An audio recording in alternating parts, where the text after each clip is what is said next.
10 మంది ఇజ్జత్ పోతుంది గీ పండ్ల పెట్టుడు. ఈ పండ్లు అంటే పండ్లు కాదా అవి? పండ్లే ఇవి ఎట్లున్నాయి చూడు, ఇవి ఎట్లున్నాయి లకి. అరే ఇవి పండ్లు కావా? పండ్లేమో పండ్లే కదా. పండ్లే చెప్పు, తినవా? ఇది తినవా? పండు తింటా. సపోటా తినవా? ఆల్బుకారా తినవా? తింటా. అంటే చిన్న ఉన్నాయని పడేస్తావు? ఏం లేదు, పడేయగో. పడేయా. మరి అవి గలీజు కొడతాయి లకి అందరు ముంగట. అంటే ఇప్పుడు నాకు 10 మంది ఏమన్నా నాకు కిరీటాలు పెట్టేది ఉందా? కిరీటం పెట్టకపోతే నేను నాకేమన్నా శాల్వా కప్పేది ఉందా? తీసుకొని రాను. అవి ఎంత గలీజుకున్నాయి, వద్దే వద్దు.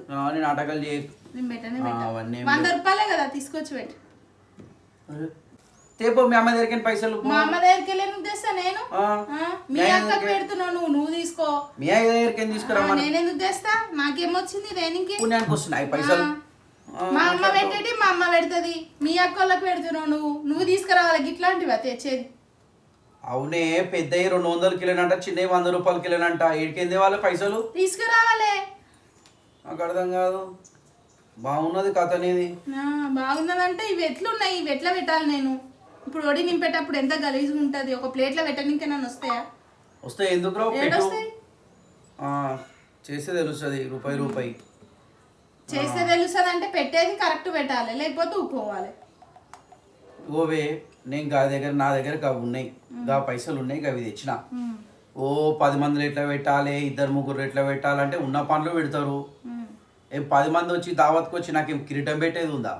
కిరీటం బెటర్ కానీ ఇంత గలీజ్గా ఉంటాయి. వీళ్ళకి గలీజ్గా ఉంటాయి. జామకాయలు తీసుకురా. మళ్ళా జామకాయలు అంటది. నాకు అయితే మీ దిక్కిని మొత్తం అదైపోతుంది. మా పెట్టి ఎంత పెట్టాలి, ఏడికింది ఇవ్వాలి, తీసుకురావాలి. మరి ఏం చేస్తాం? తీసుకురావాలి. గమ్మతును మీ టెన్షన్లకు మందు తాగుతున్నా రోజు. నేను మందు తాగడానికైతే పైసలు వస్తాయి.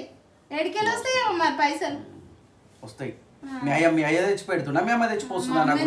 మా అయ్య ఎందుకు చేస్తాడు మరి? నాకు అర్థం కాదు. నా కష్టం చేసి నేను తాగుతున్నా.